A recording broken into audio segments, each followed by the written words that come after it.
बापाला कधी बघायचं? शिक्षकांना भेटायला आल्यानंतर बापाला बघायचं नाही.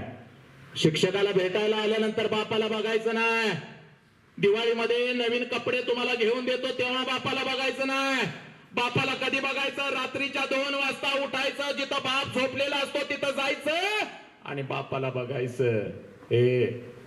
त्याच्या अंगावरचं बनियन आणि अंडरवेअर 4 ठिकाणी साला फाटलेले असते, पण तुमच्या अंगावर ब्रँडेड कपडा चढवतो त्याचं नाव बाप आहे. पोरानो, सांबाराकडे जाऊन एक चप्पल 10 वेळ शिवून घालतो, पण साला तुझ्या पायामध्ये ब्रँडेड चप्पलच घालतो साला, त्याचं नाव बाप आहे. कारण माझी पोरगी कॉलेजला जाते, माझं पोरग कॉलेजला जातं. पोरानो उठा. हा बाप माझ्या बाबासाहेबांना कळाला, हा बाप माझ्या संभाजी राजाला कळाला.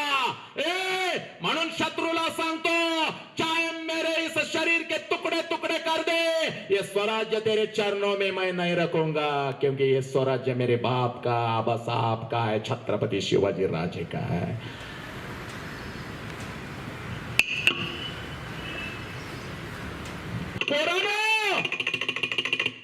तुम्हाला तुमचा बाप कळाला आहे का? ज्या बापानं स्वतःला तुमच्यासाठी गहाण ठेवलंय तो बाप कळाला आहे का?